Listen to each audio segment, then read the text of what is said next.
Qara xislat. Hozir mana bu jakardi rezinkani bitta hisob kitobini qilamiz. Keyin buni nimagaligini senga tushuntiraman.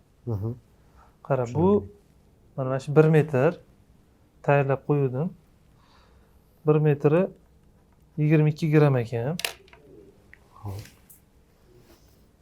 Mana. Rovni 1 metr.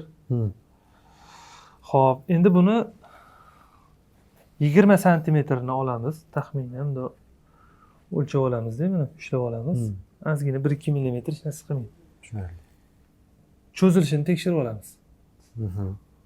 20 santimetrni olib cho'zyapman, 50 santimetr chiqyapti. Bu degani 10 santimetri 25 santimetrga cho'zilyapti. Shunaqa. Zakazi parametri shu edi. Biz shu narsani tekshirdik, to'g'ri chiqqanmi yo'q. Xo'p. Endi 1 metrning grammaji 22 gram ekan.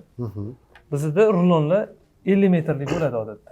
Shunaqa. Mana shu 50 metri demak 50 metri 1 kilo 100 bo'ladi. Mana shu bitta ruloni 1 kilo 100 bo'ladi. Bu endi hozir kamroq. Образец bu.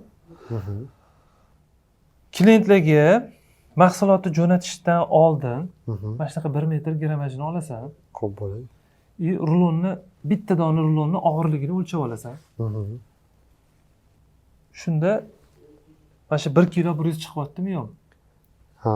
Namunaga ko'ra. Namunaga ko'ra Har bir rulondagi rezinkalarning metri uzunligi, ya'ni rovni 50 metr chiqyaptimi yo'q tekshirib olasan.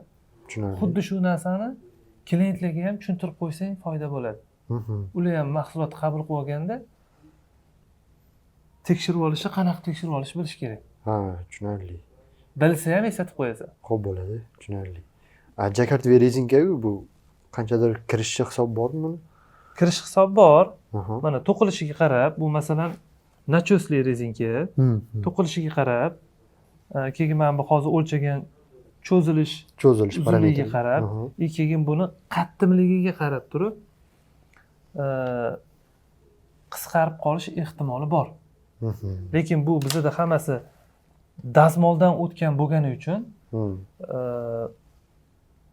ishlab chiqarishga tayyor. Bu yerda qisqarish yo'q. Lekin uzoq muddat turib qolsa, bu ham qanaqadir qisqarish ehtimoli bor. Kirib qoladi. Tushundingmi? Da, tushunarli. O'zingga yozib olishingizdan chiqib qolmasin. Hisob kitoblarni saqlab qo'y. Bo'ldi. Shu formula bo'yicha hisoblab chiqaman. Rahmat. Tushunarli.